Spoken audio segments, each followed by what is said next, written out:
안녕하세요, 구독자 여러분.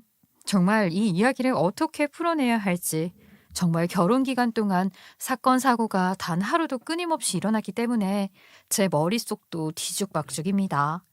사연을 쉽게 풀어내고 싶은데 하고 싶은 말이 너무 많아서 어디서부터 손을 대야 할지 잘 모르겠네요. 정말 이런 기분을 느끼게 된 것도 오랜만이라고나 할까요?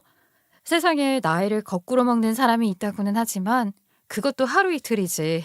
도대체 나이 60을 넘겨서 왜 이러고 사는지 시어머니의 머릿속을 헤쳐보고 싶었어요. 우리 시어머니의 천진난만 푼수짓이라고 하기엔 사건이 너무 커졌고 밑도 끝도 없이 일만 벌려놓으니까 다른 가족들은 미쳐가는 거죠. 이런 이야기들을 어디 가서 풀기에는 쪽이 너무나도 팔리고 쌓아두자니 제 마음이 너무나도 답답해버리고 결국에는 다 퍼뜨리고 파국을 맞이했어요.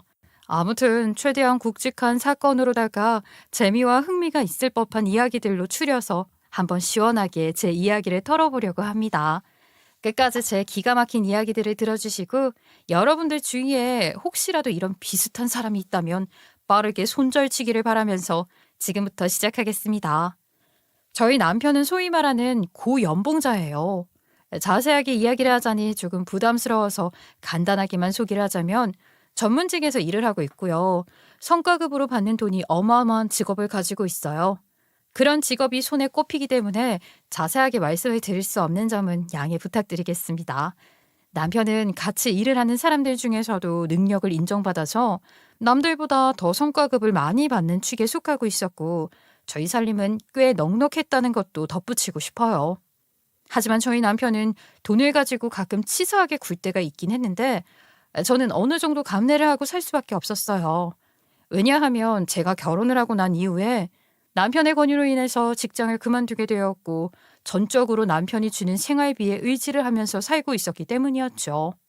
남편이 저에게 주는 생활비가 제 전 재산이나 다름없었기 때문에 취소하게 굴고 생색을 내도 그냥 덜어도 어쩔 수 없이 참고 살아야만 했습니다. 이미 남편이 주는 생활비에 익숙해져 있었기 때문에 더럽고 치사하다고 제가 남편과 이혼해서 홀로 살 자신은 없었거든요. 하지만 이런 남편과 별개로 저를 더욱 힘들게 하는 사람이 있었으니 그건 바로 제 인생의 민폐 끝판왕 중의 왕, 레전드 중의 레전드 시어머니였습니다. 저희 시어머니는 남들과는 정말 다른, 아니 이걸 다르다고 표현하는 게 맞는 건지 모르겠지만 정말 자기 인생이 그 어떤 무엇보다 가장 중요한 사람이었어요. 본인이 가장 즐거워야 하고 본인이 가장 행복해야 하는 건 둘째치고 본인이 하고 싶은 것, 본인에게 이득이 되는 것. 이기적으로 자기 자신만 생각하는 사람이었죠. 우리 시어머니에게는 아주 자랑스러운 직업이 있었는데, 물론 반어법입니다만, 소위 말하는 인플루언서라는 것이었어요. 인플루언서가 뭔지 생소하신 분들도 있을 텐데, 간단하게 설명을 드리자면, 인터넷에서 유명한 사람입니다. 약간 온라인상에서 존재하는 연예인 같은 느낌이랄까요? 아주 예전에는 얼짱이라고 불렀던 사람들이 지금은 뭐 인터넷으로 공동구매도 열고 협찬도 받고 하면서 인플루언서가 되어 활동을 하는 거죠.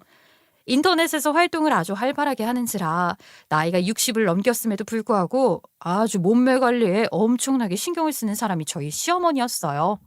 운동도 매일같이 빠지지 않고 하고 그런 사진을 찍어서 본인 개인 블로그에 올려두고요. 자기 몸매는 전부 효소로 만들어진 거나 다름없다고 홍보를 하며 팔았죠. 한마디로 먹는 거 조절하고 운동도 엄청 열심히 하고 피부과니 뭐니 관리를 매일같이 받는데 전부 자기가 판매하는 물건들 덕분이라는 식으로 말을 하며 인터넷 온라인상에서 장사를 했다는 거예요. 사람들은 시어머니의 겉모습만 보고 진짜인 줄 알고 속아서 효과도 없는 물건들을 엄청나게 구매를 했고요. 그 돈으로 시어머니는 또 사치를 즐겼고요.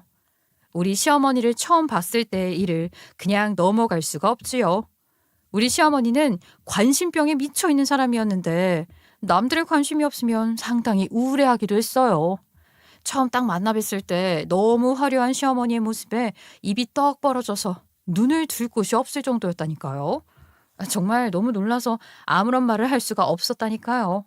인사를 해야 한다는 걸 잘 알고 있었지만 세상에 이런 사람이 나의 시어머니가 될 사람이라니 하는 생각 때문에 머리가 새하얗게 변해서 인사도 못했어요. 제가 남편이랑 소개로 만나서 2년이라는 시간을 연애를 하고 인사를 드렸었거든요. 세상에 그런 옷을 입고 다니는 사람은 처음 봐서 할 말을 잃었어요.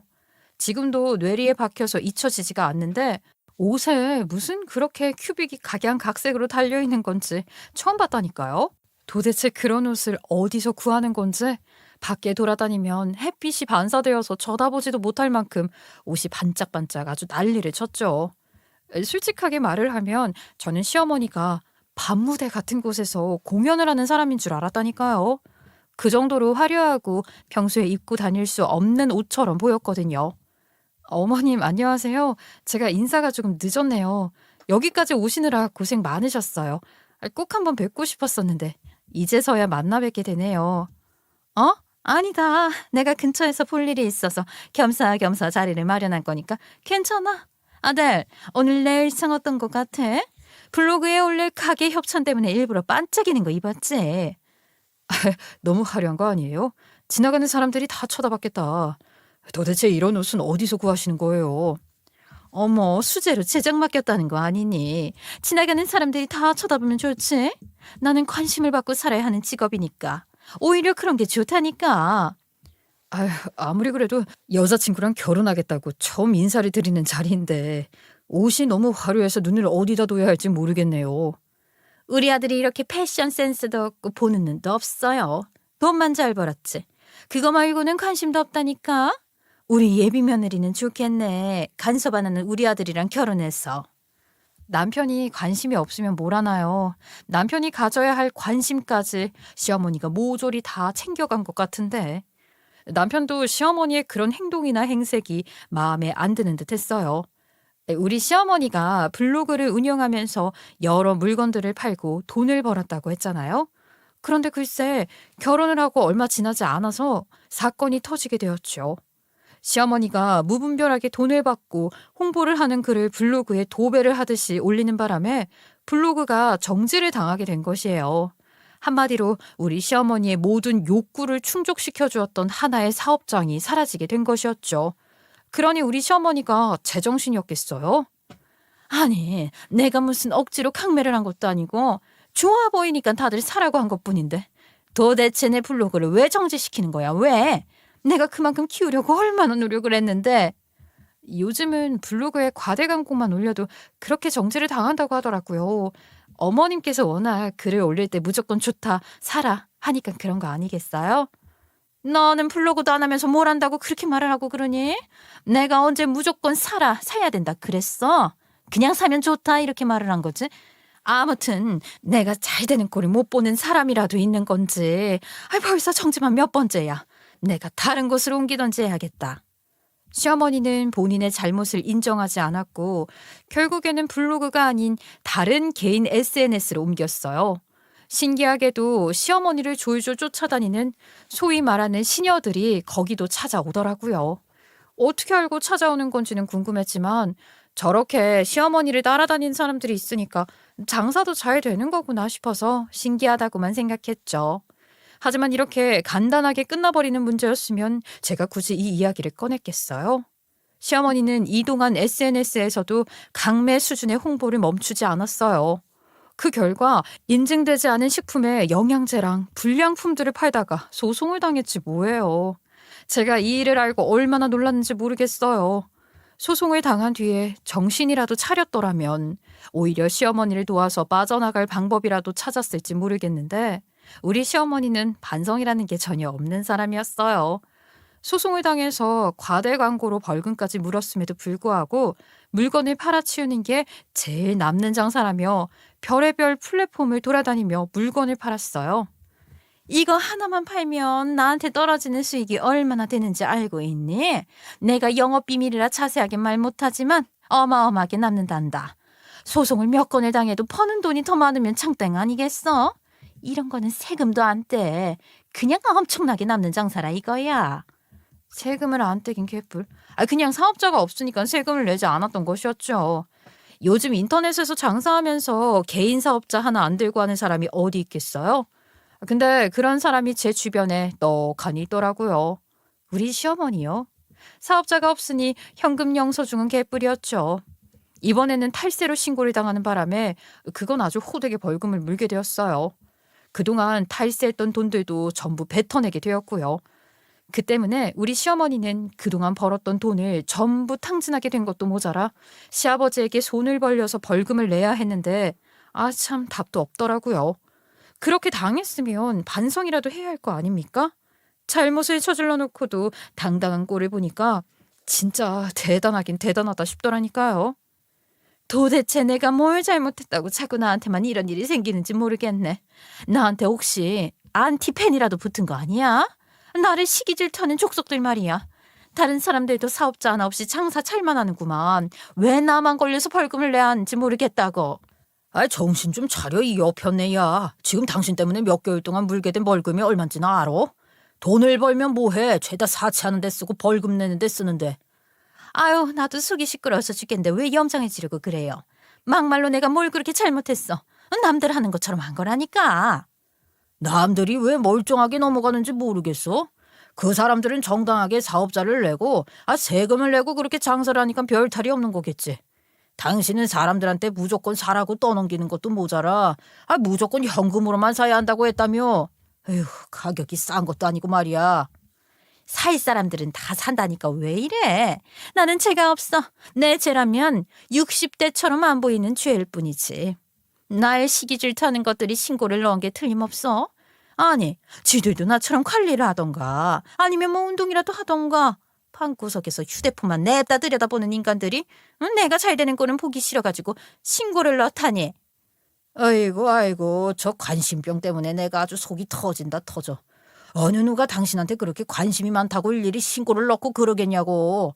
생각을 좀 하고 살아. 당신이 무슨 천만대군을 몰고 다니는 연예인이라도 돼? 부정을 저질렀으니까 신고를 당한 거지. 내가 무슨 나쁜 짓을 얼마나 했다고 그래요. 남들 하는 만큼 한 거라니까. 당신은 이 온라인의 세계를 아무것도 모르면서 입만 열면 내 탓이야 정말. 나는 알고 싶지도 않은 세계야 이 여편애야. 허세만 들고 허영심만 가득 들어서는. 내가 당신 같은 사람이랑 지금까지 같이 산 것도 용하다 용해. 자기 잘못은 인정하지도 않고 무조건 남 탓만 하면서. 내가 아주 당신 때문에 매일매일 가슴을 졸이면서 살아.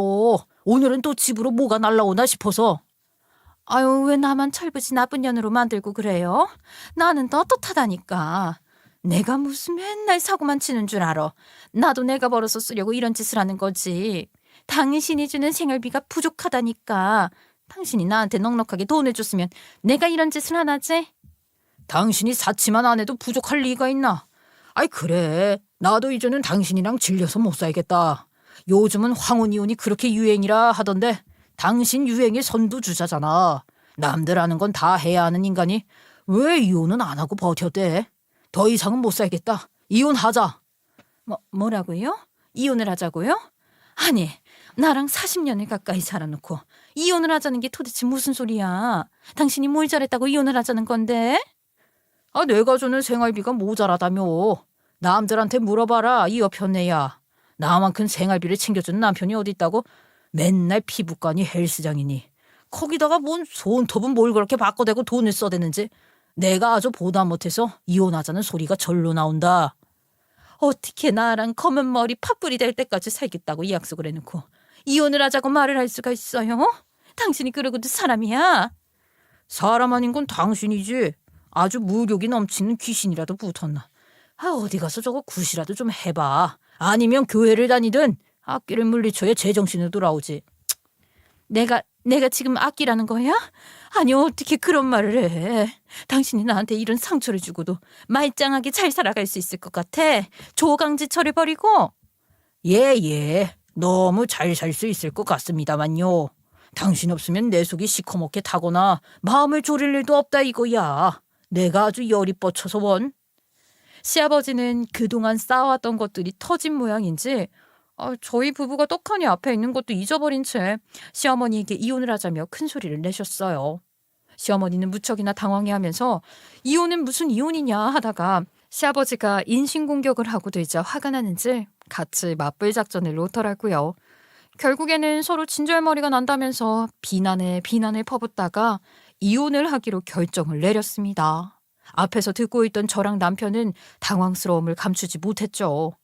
시어머니가 나중에는 울고불고 하면서 바닥에 주저앉아 발버둥을 치더라고요. 내가 이런 인간을 믿고 자식까지 낳고 키우며 살았다는 게 너무너무 허망하다, 허망해. 어떻게 이제 와서 이혼을 하자고 할 수가 있어? 젊었을 때 놓아주던가. 그랬으면 내가 다른 사람이라도 만나서 재혼을 했을 거 아니야. 어디 한번 얼마나 잘 먹고 잘 사나 내가 끝까지 지켜볼 거야. 아이고, 자식들 앞에서 이게 무슨 일이야.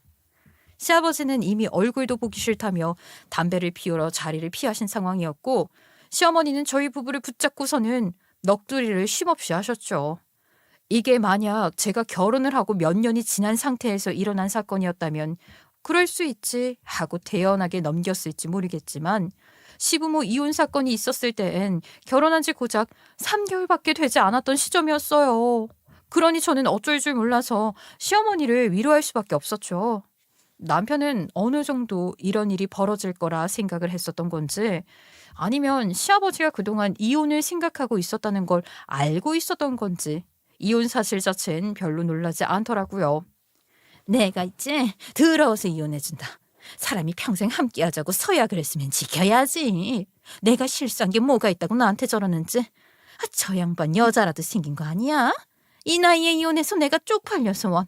내가 보란 듯이 잘 먹고 잘 사는 꼴을 보여주고 꼭 후회하게 만들 거야. 그렇게 시아버지를 향해서 온갖 저주를 다 퍼붓던 시어머니가 막상 시아버지와 이혼을 하고 나니 갈 곳이 어디 있겠어요. 갈 곳이 없으니까 저희 신혼집으로 짐을 싸들고 왔죠.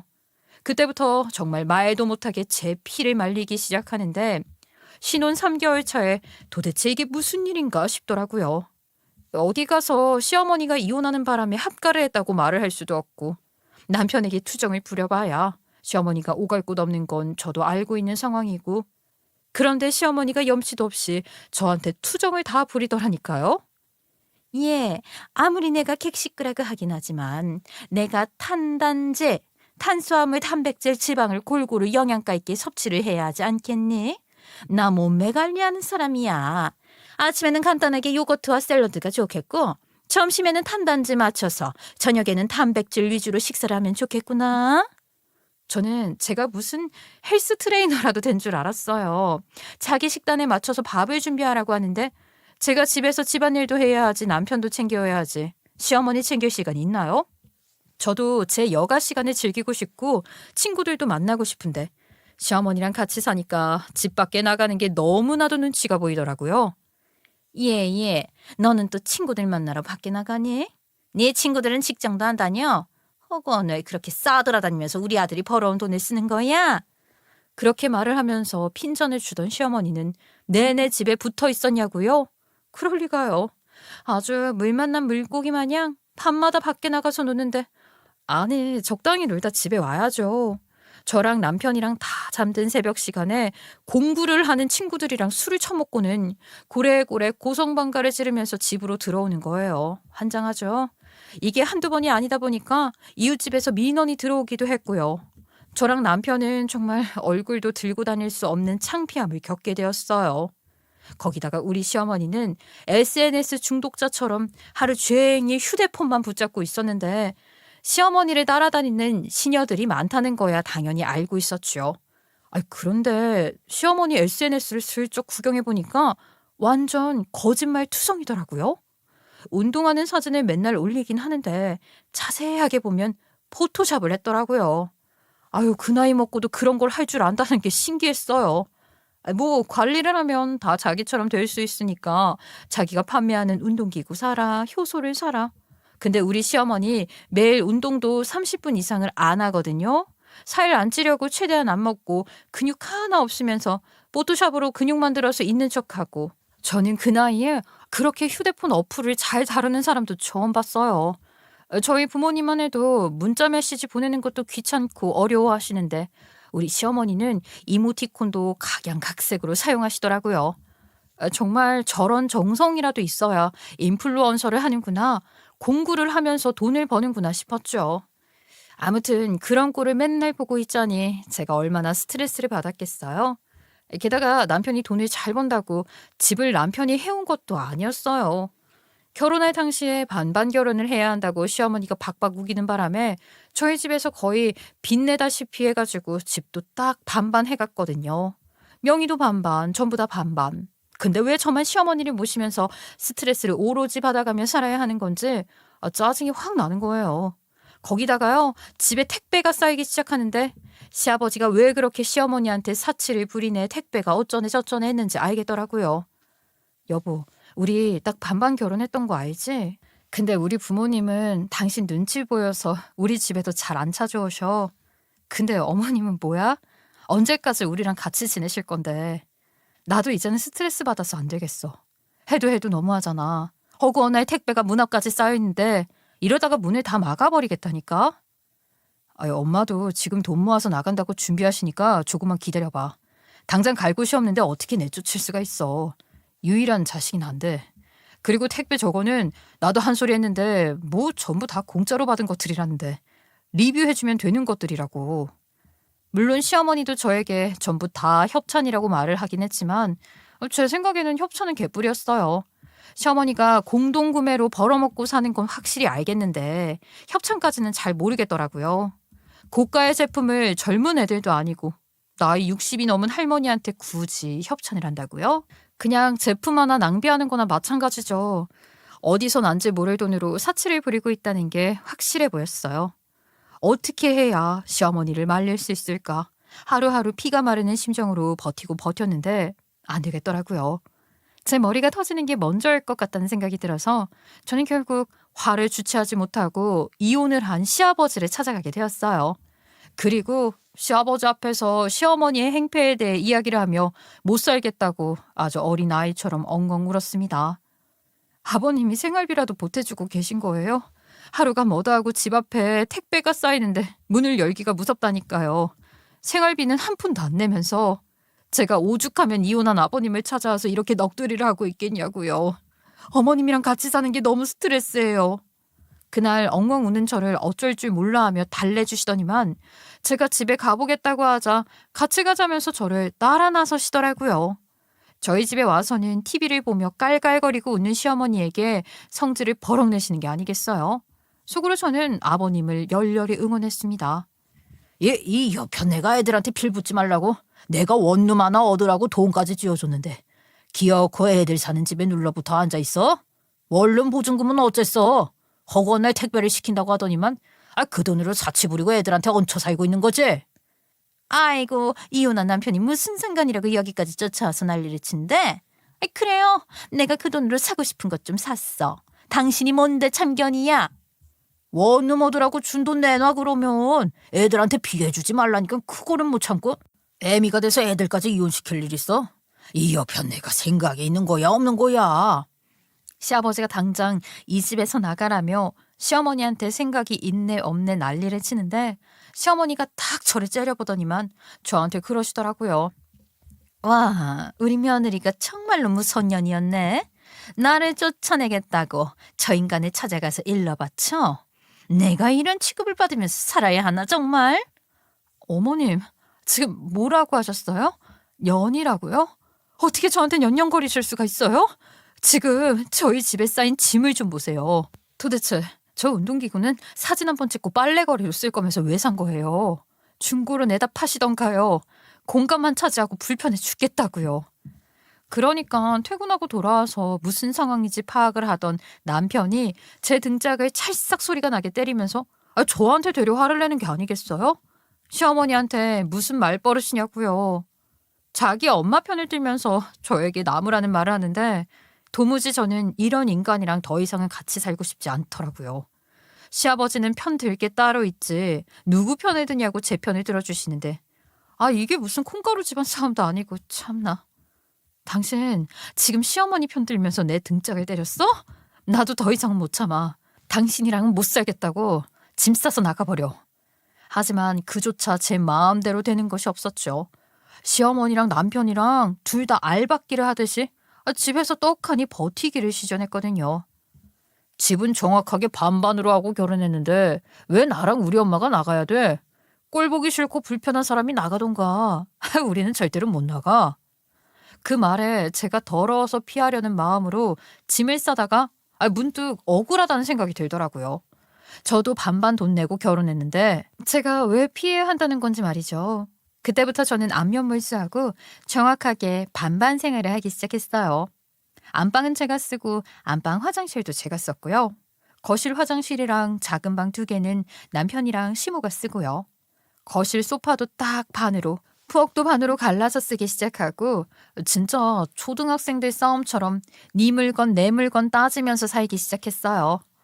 지들이 먼저 알박기 하면서 치사하게 나왔는데 저도 당연히 맞불 작전으로 치사하게 굴어야 하지 않겠어요? 그렇게 서로 네 거 내 거 따지면서 살던 어느 날 정말 믿기 힘든 소식이 저에게 전해지게 되었는데 바로 저희 친정엄마가 쓰러지셨다는 연락이었어요. 키운 줄도 모르고 있었던 뇌에 꽈리가 터지면서 정말 큰일 날 뻔했다고 하시더라고요.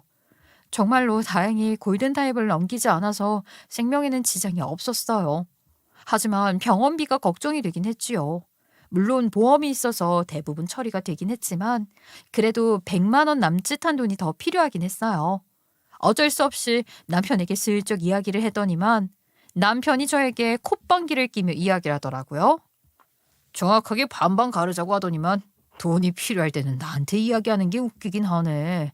그래서 지금 장모님 병원비를 나보고 내달라고 하는 거야? 왜? 내가 지금 돈이 어딨어. 일도 그만두고 당신이 주던 생활비로 생활했었는데. 그리고 아무리 반반 갈라 생활한다고 해도 우리 엄마 수술비가 필요한 건데 그 정도도 못 해주겠다고? 아무리 사람이 덜 됐어도 그렇지. 이런 것까지 반반 가를 순 없지. 애초에 네 집 내 집 따지면서 정확하게 반반 가르자고 했던 건 당신 아니야? 내가 왜 당신한테 도움을 줘야 하는지 이해가 안 가네. 그러더니만 저에게 5만 원권 하나를 지갑에서 꺼내 살랑살랑 흔들면서 주는 게 아니겠어요? 저는 남편이 지금 저에게 무슨 짓을 하는 건지 이해가 잘 되지 않았어요. 아니, 이해를 하려고 노력조차 하지 않았죠. 설마 지금 친정엄마의 병원비로 달랑 5만 원 하나 던져주는 건가 싶어서 그럴 리 없을 거라고 애써 속을 삼켰어요. 그런데 제가 예상했던 대로 남편의 입에서 흘러나온 이야기들은 설마 했던 그 이야기들이었죠. 그 장모님 보험 많이 들어주신 거 아니었어? 노대비니 뭐니 본인들 살궁이 다 해두신 거 아니었냐고. 그러니까 이 정도면 되지? 태어날 때 택시비나 내드려라. 나한테 돈 바라지 말고. 나는 딱 당신에게 우리 가족 생활비 그 이상도 이하도 줄 수 없어. 뭐든 반반하기로 했으니까 각자 집에 들어가는 돈도 각자 알아서 처리하자고. 저에게 내민 5만 원권을 빨리 받으라면서 손짓을 하는데 정말 저 단정 깊은 곳에서부터 부들부들 온몸이 떨려오기 시작하더라고요.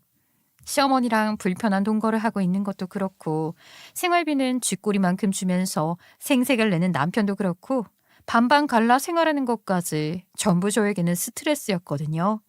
이런 스트레스를 굳이 감내하고 살았던 것은 제가 이혼을 하고 나면 속상해야 하실 저희 부모님 때문이었는데 남편 놈이 저희 부모님을 개똥처럼 생각하는 거잖아요. 고작 5만 원거 하나 내밀면서 각자 집에 알아서 하고 살자는 막말이나 내뱉는 놈이랑 더 이상 못 살겠다 싶더라고요. 내가 고작 이런 취급이나 받으려고 당신이랑 결혼해서 살았는 줄 알아? 내가 당신이랑 왜 반반 갈라 생활하게 되었는데 전부 시어머니 때문이었잖아. 당신은 매번 어머님 편만 들고 어머님은 나 스트레스 못 줘서 안달난 사람처럼 굴고 나 더 이상은 당신이랑 못 살겠어. 우리 이혼해. 뭐라고? 이혼이 애들 장난이야? 무슨 툭하면 집 나가라 이혼하자. 아주 갈라서고 싶어서 환장한 사람처럼 말하는데 이혼은 아니지. 우리 부모님도 이혼한 마당에 자식까지 이혼하는 모습을 보여줘야겠어? 차라리 이렇게 사는 안이 있더라도 이혼만큼은 절대 안 돼. 이렇게 계속 사는 게 이혼해서 안 보고 사는 것보다 더 지겹고 스트레스라서 그래. 어차피 서로 건드리지도 않고 대화도 하지 않는 마당에 이혼하는 거랑 뭐가 달라? 우리 엄마 병원비를 마련하기 위해서라도 이혼하고 딱 반반 나누는 게 낫겠어. 그게 나한테는 더 이득되는 일 같아. 이게 말이면 다인 줄 아나. 절대 안 된다고 절대. 당신도 진짜 독한 사람인 거 알고 있지? 보통 이 정도 되면 여자가 알아서 솔솔 기어들어와야 정상인데 말이야. 끝까지 잘못한 거 하나 없다고 우기면서 반반 갈라서 자고 하는 당신이 무섭다 무서워. 나한테 잘못했다고 해. 내가 뭘 잘못했는데 어머님이 우리 집에 눌러붙어서 사치나 부리고 있는 거 도저히 못 봐주겠어서 아버님한테 가서 이른 게 그게 잘못한 거라는 거야? 언제까지 어머님 편 들 건데? 그러니까 어머님이 매일같이 물건 살 생각만 하고 집을 이 쓰레기장으로 만드는 거 아니야? 그렇다고 우리 엄마한테 대드는 건 잘했고 당신이 싸가지 없게 하니까 엄마도 어쩔 수 없이 당신한테 연연거리면서 욕한 거 아니야. 우리 엄마를 좀 이해해주면 안 돼? 이해하려고 노력했지. 이해를 하려고 할수록 점점 더 상황이 악화되기만 하는데 내가 어떻게 뭘 더 이해해. 됐어. 당신이랑은 얼굴 마주보고 살고 싶지 않아. 그러니까 이혼해. 남편은 그 말을 전부 무시했고요. 저도 될 대로 되라는 식으로 남편과 대화를 단절한 상태로 살고 있었는데 시어머니가 남편에게 아주 살랑살랑 꼬리를 흔들더라고요. 솔직히 그 둘의 대화나 행동에 관심을 주고 싶지 않았기 때문에 저는 애써 무시하면서 지내고 있었어요. 거기다가 제가 친정엄마의 간병을 도맡아 하고 있었기 때문에 집구석에서 어떤 일이 벌어지고 있는지는 전혀 상상도 하지 못하고 있었죠. 아니 뭐 막말로 시어머니랑 남편이 무슨 작당을 한들 집은 공동명이고 시아버지가 제 편을 들어주고 있었으니까 이혼 소송을 하더라도 제가 손해를 볼 일은 없다고 생각했어요. 그냥 제가 이혼을 하자고 말을 했으니 그 둘도 대비를 하기 위해 뭔가 꾸미고 있구나 하는 생각만 했었죠. 시어머니가 제 눈치를 살살 보면서 남편에게 가서 한 번만 해주면 더 이상 바랄 게 없다 하면서 뭔가 얻어내려고 꼬드기고 있는 것 같아 보였지만 그게 뭔지 제가 뭐 알아야 하나요? 그들이 뭘 하든 지지고 볶든 저는 남처럼 기름과 물처럼 섞이지 않으려고 애쓰며 지내고 있었으니까요. 그렇게 며칠이라는 시간이 지나고 친정엄마의 증상은 점점 호전되고 있었는데 엄마를 밤새 간호를 해주던 간병인이 갑작스럽게 일이 생겨서 그만두게 되었어요. 제가 낮에는 병실에 찾아가서 간병인분과 같이 자리를 지키고 있었지만 밤에는 집에 들어와야 그나마 트집이라도 덜 잡힐 것 같아서 그렇게 하고 있었거든요. 간병인을 구하기도 전에 그만둬버리는 바람에 어쩔 수 없이 제가 3일 정도 밤낮 없이 구별 없이 친정엄마의 병실에 자리를 잡고 생활을 하게 되었습니다. 그래도 같이 사는 인간들인지라 제가 집에 안 들어오면 궁금하겠지 싶어서 친정엄마의 병간호를 하러 간다고 말을 했었어요. 굳이? 병간호를 하러 간다고? 아니 어차피 밤에는 약 기운에 취해서 주무실 텐데.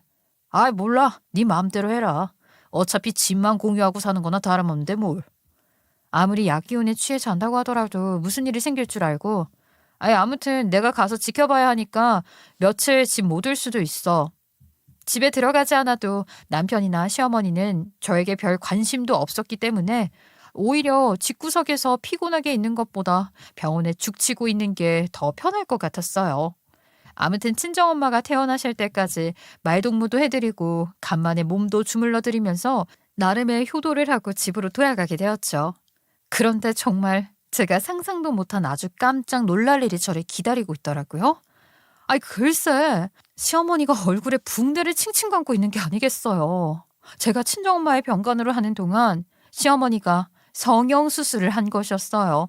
그것도 남편 돈으로요. 야, 어머님 효소 장사가 무척이나 잘 되시나 봐요. 얼굴까지 싹 다 갈아엎으시고 아들이 지금 이혼한다 만다 말 나오고 있는데 원룸이라도 얻어서 나갈 생각을 하시지. 너는 나랑 같이 사는 게 그렇게까지 진절머리가 난다니? 나를 쫓아내고 싶어서 안달이 난 사람처럼 구는구나. 내가 기분 나쁘게 할 생각은 없었는데 말이야. 우리 아들이 돈 500만 원을 보태줬지 뭐니. 이번에 내가 수술한 것도 말이야 다 이유가 있단다. 이번에 내가 팔 물건이 리프팅 기계거든. 시어머니는 성형수술을 하고 나서 신이 났는지 제가 물어보지 않은 것들까지도 아주 술술 말을 해주더라고요. 시어머니가 이번에 팔겠다는 물건이 리프팅 기계래요.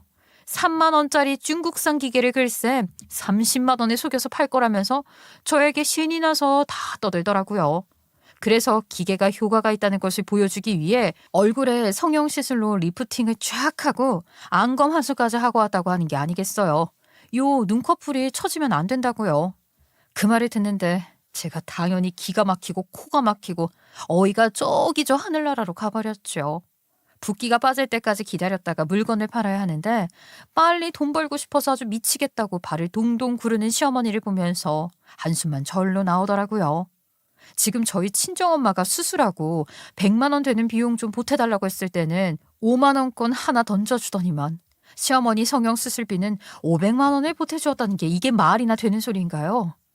당신 지금 우리 엄마 수술비는 싹 다 무시하더니 시어머니 성형수술하라고 500만 원 보태줬다는 게 진짜야?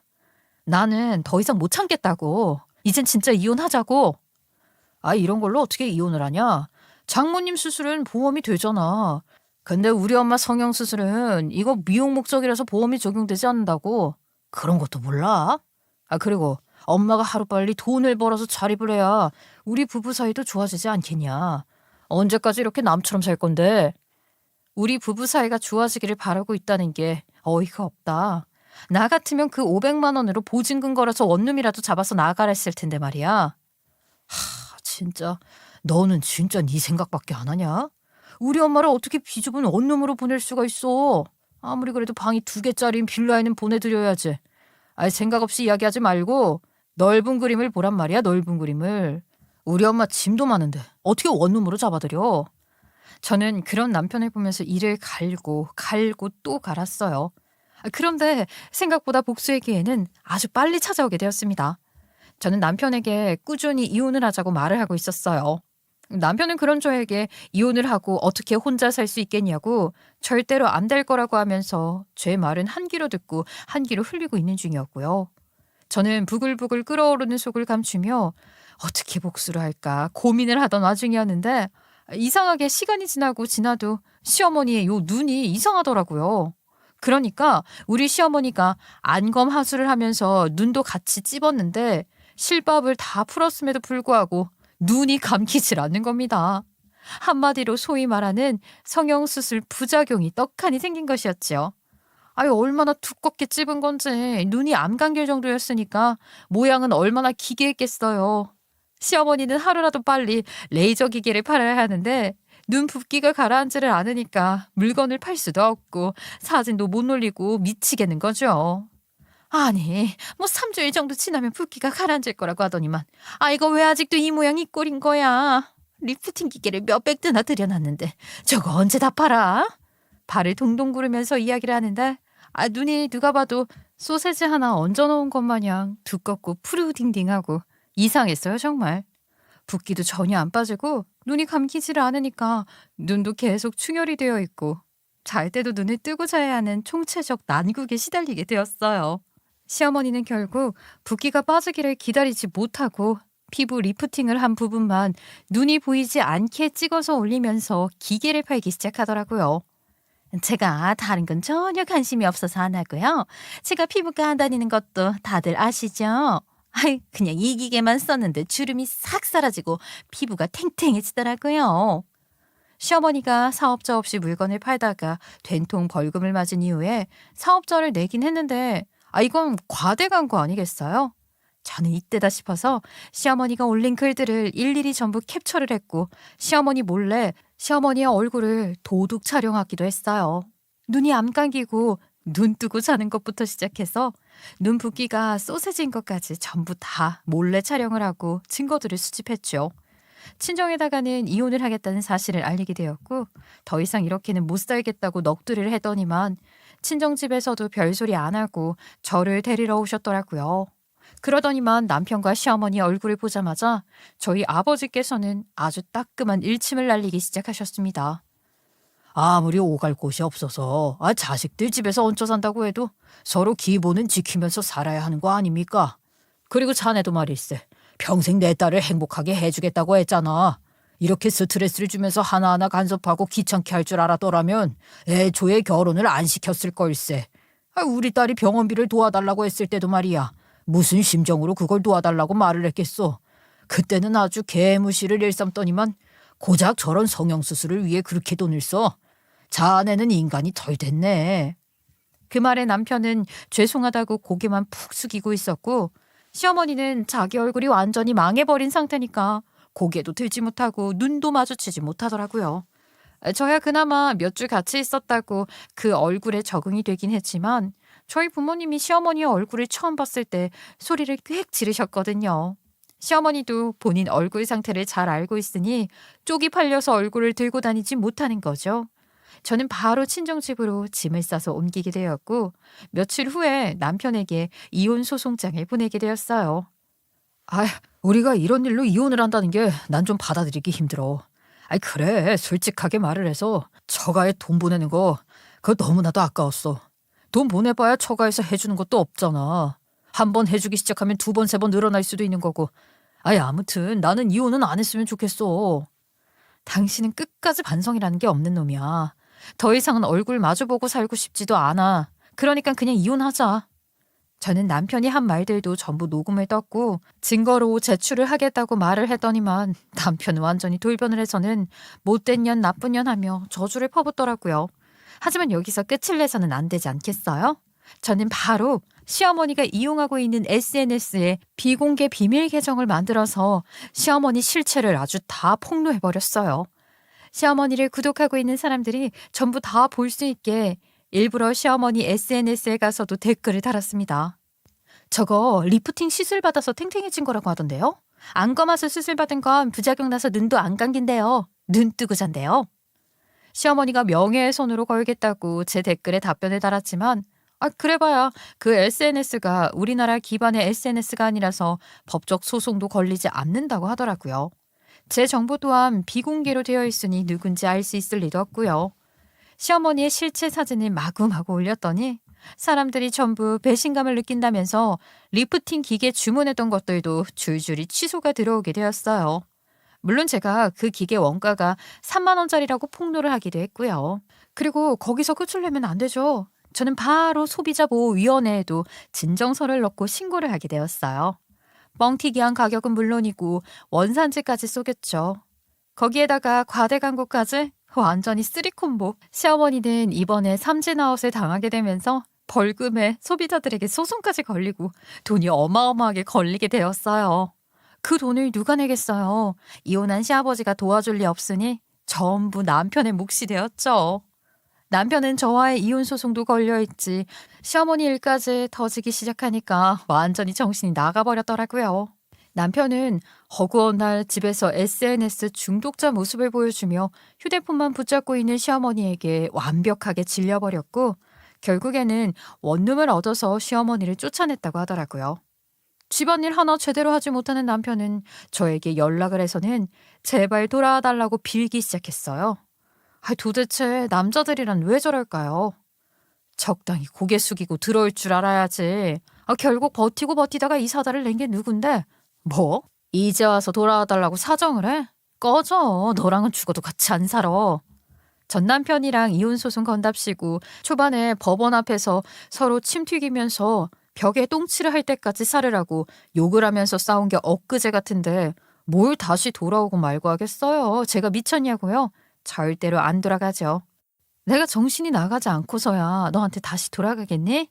엊그제만 하더라도 나한테 욕한 놈이 말이야. 그리고 네 종노릇할 여자 찾는 거면 다른 여자 알아봐. 정 없으면 국제결혼이라도 하든가.